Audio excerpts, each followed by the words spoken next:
मराठवाड्यात एकीकडे अवकाळी पाऊस येतोय तर दुसरीकडे अजूनही मराठवाड्यातील बहुतांश गावांमध्ये टँकरद्वारे पाणी पुरवठा केला जातोय। मी सध्या संभाजीनगरातील शेंद्रा MIDC मध्ये आहे आणि हे जे शेंद्रा MIDC मध्ये जलकुंभ आहे तिथून मराठवाड्यातील बहुतांश गावांमध्ये पाणी पुरवठा केला जातोय। संभाजीनगरातील हे जलकुंभ आहे आणि आपण विचार केला तर मराठवाड्यातील 377 गावांमध्ये आता सुद्धा पाणी टंचाई आहे आणि त्या 377 गावांमध्ये 467 टँकरद्वारे पाणी पुरवठा केला जातोय।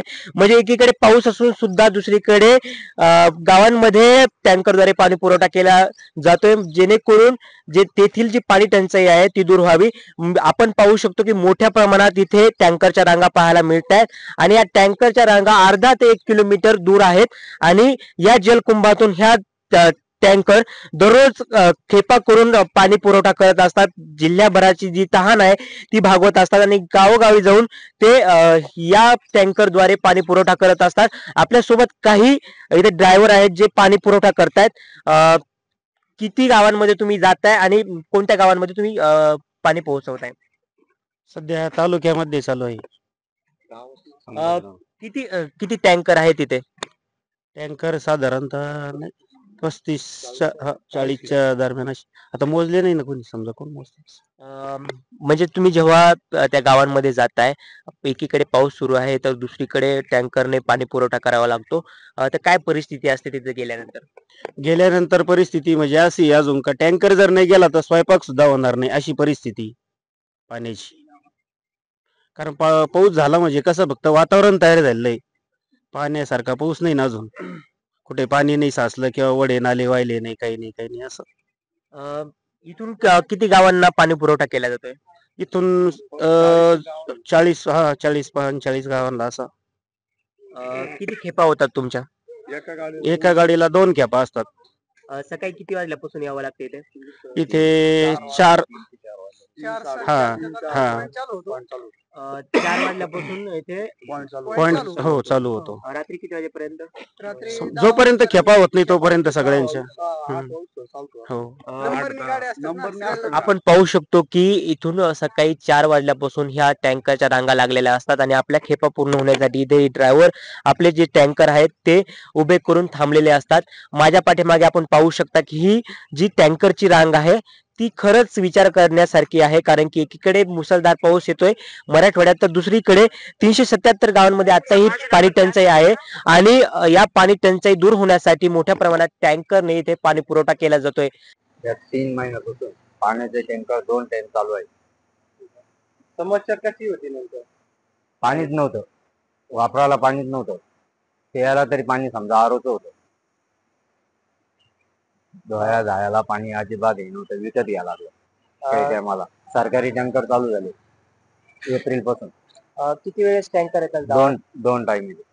आणि सरकारी टँकर सगळ्यांना उपलब्ध होतात का तुम्हाला बाहेरून पैसे खर्च करून पण द्यावे? नाही, उपलब्ध होतात। हा,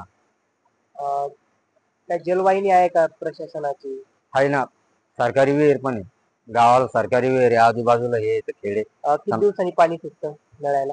नळाला 1 दिवस आड, तरी पण टँकरनं पुरवठा केला जातो, करावं लागत, कारण पुरत नाही, पाणी पुरत नाही। तुमच्याकडे नळाचं पाणी येतं का? नाही, टँकरचं पाणी आम्हाला। किती दिवसांनी टँकरचं पाणी येतं? आम्हाला झाले किती वर्षापासून इकडे पाणीच नाहीये।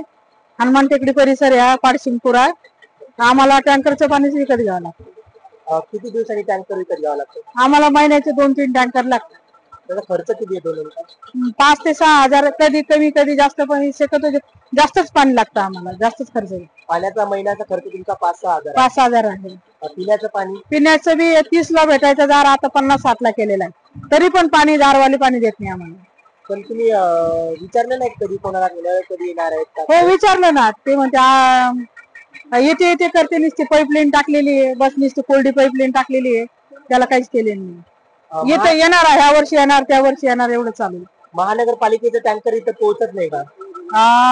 1-2 येतात, पण ते पण खूप महाग सांगतात। त्याच्यामुळे तुम्हाला 8 दिवसाला 4 दिवसाला टँकर येतात ते, पण ते बी सरकारी पाणी, त्याला बी पैसे द्यावाच लागतील. पण नेमकं उन्हाळ्यामध्ये पाण्याची टंचाई असते, तेव्हा पाणी कसं येतं त्याचं, तुम्ही जेव्हा खालती घेता तेव्हा ते स्वच्छ असतं का? नाही, असंच पाणी, ते प्यायच्या काबिल पाणी नाही.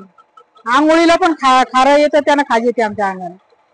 इतकं विचित्र, म्हणजे घाण पाणी आहे. काय मागणी काय कराल तुम्ही आता सरकारकडे? आम्ही सरकारकडे हेच मागणी करणार की आम्हाला लवकरात लवकर नळ पाईपलाईन करा. केलेली ती अधुरी केलेली आहे, ती नीट करा आणि पाणी सोडा. कारण आमच्या जवळ एवढे पैसे राहत नाही द्यायला. कुठून देणार टँकरला 5-6 हजार?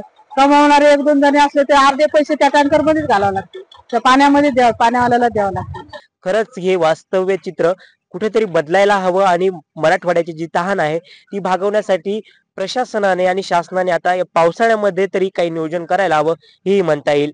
मी राम बुधवंत, नवराष्ट्र, छत्रपती संभाजीनगर.